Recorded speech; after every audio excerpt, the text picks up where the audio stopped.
আল্লাহর রাসূল বলেছেন সাল্লাল্লাহু আলাইহি ওয়াসাল্লাম যে তোমরা ততক্ষণ পর্যন্ত জান্নাতে যেতে পারবে না, ভালো করে শোনেন, তোমরা ততক্ষণ পর্যন্ত জান্নাতে যেতে পারবে না যতক্ষণ তোমরা প্রকৃত মুমিন না হচ্ছ, প্রকৃত মুমিন না হচ্ছ। আর তোমরা ততক্ষণ পর্যন্ত প্রকৃত মুমিন হতে পারবে না যতক্ষণ পর্যন্ত না পরস্পরকে ভালো না বাসছো, পরস্পরকে ভালো না বাসছো। এই ভালোবাসা আবার বয়ফ্রেন্ড গার্লফ্রেন্ড ভালোবাসা না, দিনই ক্ষেত্রে ভালোবাসা। আর আমি কি তোমাদেরকে জানিয়ে দেব কি করলে তোমরা পরস্পরকে ভালোবাসতে পারবে? সাহাবীরা বলছেন অবশ্যই বলুন ইয়া রাসূলুল্লাহ। নবীজি বলছেন তোমরা একে অপরকে সালাম দেওয়ার অভ্যাস করো, ইনশাআল্লাহ তোমরা একে অপরকে ভালোবাসতে পারবে।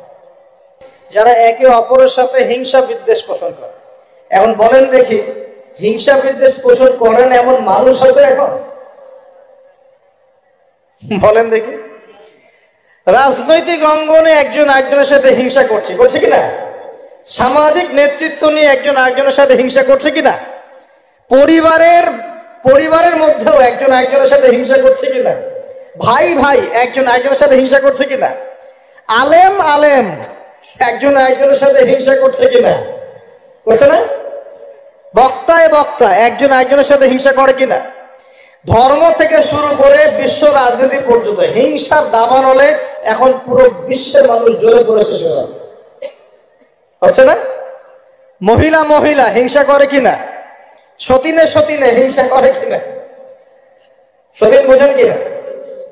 বিয়েই তো করেন নাই, সতীন বুঝবেন কি? সতীন কি জিনিস? দুই বউ এক বউ কি হয়? সতীনে হিংসা করে কিনা? আয়েশা রাদিয়াল্লাহু আনহার বাসায় মানে ঘরে নবী সাল্লাল্লাহু আলাইহি ওয়াসাল্লাম বসে আছেন, ঢুকেছেন, আর অন্য একজন স্ত্রীর ঘর থেকে একটা খাবার আসতে পারে না, ভালোবেসে মহব্বত করে হাদিয়া দিয়েছেন। আয়েশা রাদিয়াল্লাহু আনহা যখন দেখলেন তার ঘরের মধ্যে খাবার পাঠিয়েছে অন্য একজন স্ত্রী, পুরো থালাটাকে মাথার উপর নিয়ে ধাবাস করে ভেঙে ফেলে দিলেন। তো রাসূলুল্লাহ সাল্লাল্লাহু আলাইহি ওয়াসাল্লাম মুচকি হাসছেন, আর উপস্থিত হয়তো আরো দু একজন ছিলেন, তাদেরকে বলছেন তোমাদের মা রাগ করেছে। তিনি নিজেই হাতে সেগুলো তুললেন, সব ভাঙাচুরা পিসগুলো নিজে তুলে রেখে দিয়ে ভালো থালা বাটিগুলো হাদিয়া পাঠালেন ওই স্ত্রী ঘরে, যে ঘর থেকে খাবার এসেছে। এইভাবে ডিল করতে হয়। রাসূল সাল্লাল্লাহু আলাইহি ওয়াসাল্লাম তখন রাগ হন নাই, কেন এই কাজ করলাম। আরেকদিন আয়েশা রাদিয়াল্লাহু আনহা একটা কথা বলে ফেলেছে। নবী সাল্লাল্লাহু আলাইহি ওয়াসাল্লাম তার কোন এক স্ত্রীর কাছ থেকে এসেছেন। আয়েশা রাদিয়াল্লাহু আনহা বলছেন আপনি তার কথা কিভাবে স্মরণ করেন? সে তো একটু খাটো, এরকম একটা কথা বলেছেন, সে তো একটু খাটো, একটু বেটে। আয়েশা রাদিয়াল্লাহু আনহাকে আমাদের নবীজি বলছেন শোনো, তুমি এমন একটা কথা বলেছ, আমাদের সবার জন্য হেদায়েত আছে, তুমি এমন একটা কথা বলেছ, এই কথাটা যদি সমুদ্রের সাথে মিশিয়ে দেওয়া হয় পুরো সমুদ্রের পানি দূষিত হয়ে যাবে। এই যে এতটুকু কথা, যে সে তো একটু খাটো ইয়া রাসূলুল্লাহ, এই যে এতটুকু কথা খালি, এই যে অত কালো, অত অমুক, অত তমুক, অত গরিব, অত কৃষক, অত ছোট লোক, অত এই যে রিক্সাওয়ালা, অত আমরা কথা বলি না, এগুলো আমাদের এগুলো কথা আছে না সমাজে।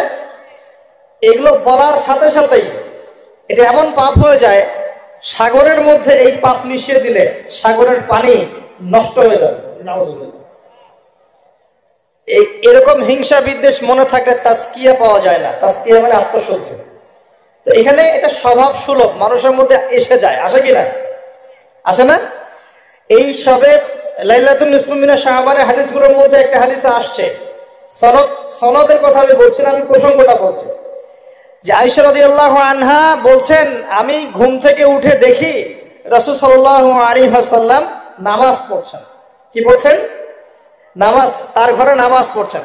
নামাজে এত লম্বা সেজদা করছেন যে আমার কাছে মনে হলো নবী মনে হয় ইন্তেকাল করেছেন নামাজে। তারপরে আমি তাকে তার বুড়ো আঙ্গুল ধরে নাড়া দিলাম। নবী সাল্লাল্লাহু আলাইহি ওয়াসাল্লাম তাড়াতাড়ি নামাজ শেষ করলেন, শেষ করে বললেন আজকে রাত এমন একটা রাত, এই রাতে আল্লাহ রাব্বুল আলামিন তার অসংখ্য বান্দাকে মাফ করে দেন। এরপর তিনি আবার ঘুমিয়ে গেলেন আয়েশা রাদিয়াল্লাহু আনহা। এবার উঠে বলছেন যে আমি দেখলাম যে নবী সাল্লাল্লাহু আলাইহি ওয়াসাল্লাম আমার ঘরে নাই, আমার ঘরে নাই।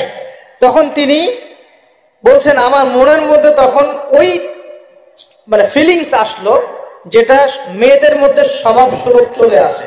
আমি মনে করলাম যে রাসূলুল্লাহ সাল্লাল্লাহু আলাইহি ওয়াসাল্লাম কি অন্য কোনো স্ত্রীর ঘরে চলে গেলেন আমাকে ছেড়ে। তখন আমি চাদর মুড়ি দিয়ে তাকে পিছু নেওয়া শুরু করলাম।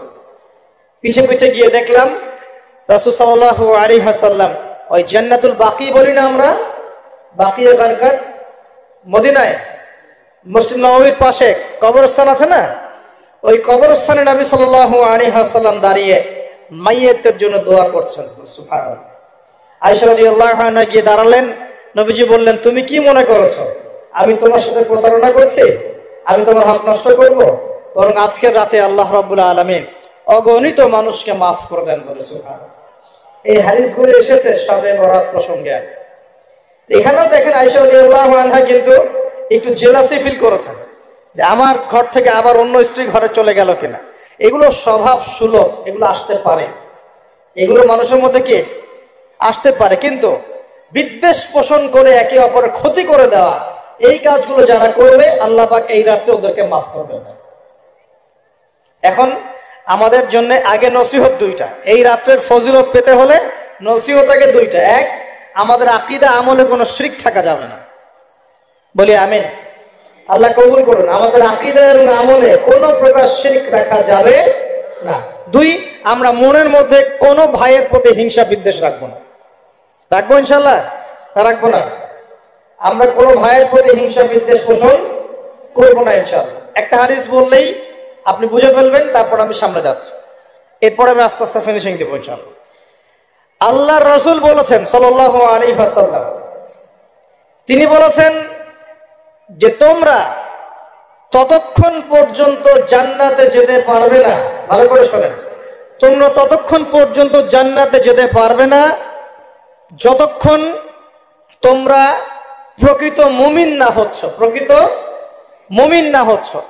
আর তোমরা ততক্ষণ পর্যন্ত প্রকৃত মুমিন হতে পারবে না যতক্ষণ পর্যন্ত না পরস্পরকে ভালো না বাসছ, পরস্পরকে ভালো না বাসছ। এই ভালোবাসা আবার বয়ফ্রেন্ড গার্লফ্রেন্ড ভালোবাসা না, দিনই ক্ষেত্রে ভালোবাসা।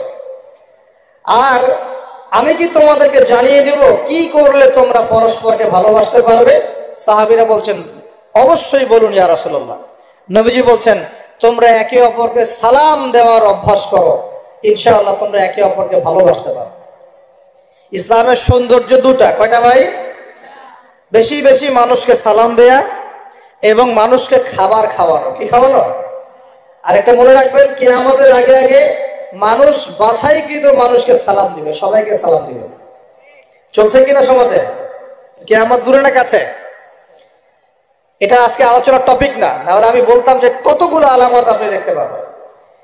এখন আমরা বুঝতে পারলাম এই রাতের ফজিলত আছে, আছে কি নাই? এই রাতের ফজিলত কি? আল্লাহ পাক এই রাতে অগণিত বান্দাকে মাফ করে দিবেন ইনশাআল্লাহ। তবে কোন কোন মানুষকে মাফ করবেন না? এক নম্বর যারা মুশরিক বা শিরক করে, দুই নম্বর যারা একে অপরের প্রতি কি বলেন মুশাহিন, বিদ্বেষ, হিংসা বিদ্বেষ পোষণ করে। এই দুই শ্রেণীর মানুষের অন্তর্ভুক্ত হওয়া থেকে আল্লাহ আমাদেরকে বাঁচাক, আমিন। এরপরে দুর্বল হাদিসগুলো বা যেগুলো একদম দুর্বল সনদের, সেগুলোর মধ্যে অতিরিক্ত এসেছে আত্মীয়তার সম্পর্ক ছিন্ন করলে মাপ পাচ্ছে না, আত্মহত্যা করলে মাপ পাচ্ছে না, জেনা করলে মাপ পাচ্ছে না, মাদকদ্রব্য সেবন করলে মাপ পাচ্ছে না। এই পাপগুলো থেকেও আল্লাহ পাক আমাদেরকে বাঁচিয়ে রাখুন বলি আমি। এখন কিভাবে এই রাতে আমরা ইবাদত করব? তার আগে ইবাদত কবুলের কয় শর্ত বলেছে? 3। আল্লাহর সন্তুষ্টির জন্য হতে হবে, নবীর সুন্নাহ মাফিক হতে হবে, এবং 3 নম্বর হচ্ছে হালাল রিজিক থাকতে হবে, হারাম খেয়ে ইবাদত করা যাবে না। এখন আসেন, কোন হাদিসের মধ্যে স্পেসিফিকলি বলা নাই যে এই রাতে এই এই এই এই ইবাদত করতে হবে, কোন হাদিসের মধ্যে পাওয়া যায় না। কথা বলার চেষ্টা করো। যেমন লাইলাতুল কদর সম্পর্কে বলা হচ্ছে না যে লাইলাতুল কদরে যারা কিয়াম করবে, হ্যাঁ, দিনে সিয়াম রাখবে, রাতে কিয়াম করবে, কোরআন তেলাওয়াত করবে, কোরআন দিয়ে কিয়াম করবে, আল্লাহ ওদেরকে মাফ করে দিবেন। একটা আমল দেওয়া আছে লাইলাতুল কদরে। নবী সাল্লাল্লাহু আলাইহি ওয়াসাল্লাম যা করতেন সেগুলোর মধ্যে আমল দেওয়া আছে। এই নিসফু মিনাশ শাবানের মধ্যে স্পেসিফিকলি এভাবে হাদিসের মধ্যে উল্লেখ করা নাই এই এই এই এই আমলগুলো করো। এটা খুঁজে খুঁজে আমাদেরকে বের করতে হয়। খুঁজে খুঁজে কেমন? নবী সাল্লাল্লাহু আলাইহি ওয়াসাল্লাম দোয়া করছিলেন মৃতদের জন্য, করছিলেন না? তাহলে এটা একটা আমল পাওয়া গেল। নবী সাল্লাল্লাহু আলাইহি ওয়াসাল্লাম নামাজে ছিলেন, সিজদারত অবস্থায় ওই যে আয়েশা রাদিয়াল্লাহু আনহা টোকা দিলেন, দিয়ে বললেন আমি ভাবছিলাম তার ইন্তেকাল হয়ে গেছে কিনা, তার মানে বুঝলাম যে আপনি নামাজ পড়তে পারেন। এরপরে আল্লাহ পাকের কাছে ক্ষমা চাইতে পারেন, কারণ এই মাসে আল্লাহ পাক আপনাকে এই রাতে আল্লাহ আপনাকে ক্ষমা করবেন, এই রাতে আল্লাহ ক্ষমা করবেন। এখন এটাকে বলা হয় প্রশস্ততা। ব্যক্তিগতভাবে এখানে আপনাকে প্রশস্ত ইখতিয়ার দেয়া হয়েছে। ব্যক্তিগতভাবে আপনাকে আল্লাহ পাক তার রাসূলের মাধ্যমে এই শরীয়তে এই রাতের আমলের জন্য একটা প্রশস্ত ইখতিয়ার দিয়েছেন। আপনি রাসূল সাল্লাল্লাহু আলাইহি ওয়াসাল্লামের সুন্নাহ মাফিক যে কোনো ভালো কাজ করতে পারেন, কিন্তু নির্দিষ্ট করে আপনাকে দেওয়া হয় নাই যে আপনাকে 100 রাকাতই পড়তে হবে, আপনাকে 200 রাকাতই পড়তে হবে, আপনাকে 10 রাকাতই পড়তে হবে, আপনাকে 1 খতমই দিতে হবে, এরকম নির্দিষ্ট করে আপনাকে কিছু দেওয়া হয়। আপনি এখন চাইলে সুন্দর করে ওযু করলেন, ওযু করে মাশাআল্লাহ আতর খুশবু ব্যবহার করতে পারেন, করে সুন্দর জামা পরলেন, পরে আপনি আল্লাহর স্মরণে নামাজ আদায় করলেন। এখন ফরজ নামাজ আগে না নফল আগে? ফরজ আগে না নফল আগে? এই আমলগুলো ফরজ না নফল? এগুলো নফল। আগে তো ফরজ পড়তে হবে নাকি? 5 ওয়াক্ত ফরজ নামাজ তো আগে, তারপরে আপনি নফলে আসেন। আমাদের জীবনে কোনটার গুরুত্ব সবচেয়ে বেশি? ফরজ ঠিক না থাকলে নফল দিয়ে কাজ হবে?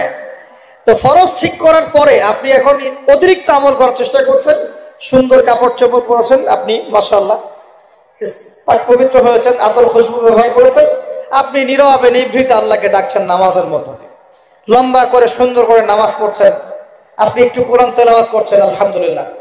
আপনি এই রাতে মৃতদের জন্য দোয়া করলেন, নিজের জন্য দোয়া করলেন, পরিবারের জন্য দোয়া করলেন, আপনি তাসবিহ তাহলিল করলেন, যদি আপনাকে আল্লাহ সামর্থ্য দেন আপনি কিছু দান সাদাকা করেছেন, আপনি বিভিন্ন রকম ভালো কাজে আপনি নিজেকে মানে এঙ্গেজ রাখতে পারেন, নিজেকে বিভিন্ন ভালো কাজে আপনি নিজেকে সম্পৃক্ত রাখতে পারেন।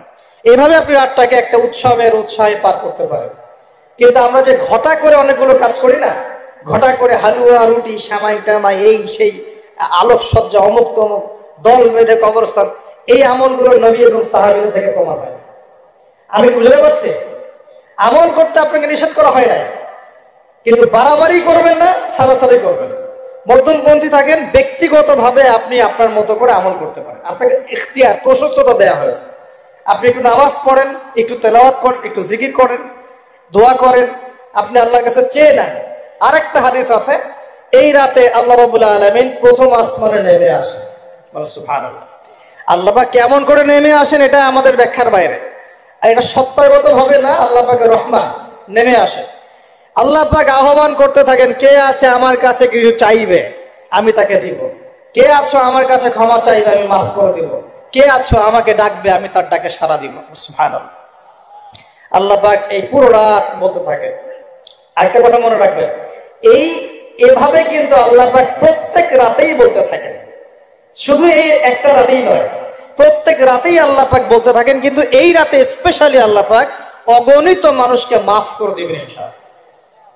তা আমরা আল্লাহর কাছে দোয়া করি, আল্লাহ পাক আমাদের সবাইকে যেন সুস্থতার সাথে শাবান মাসে বেশি বেশি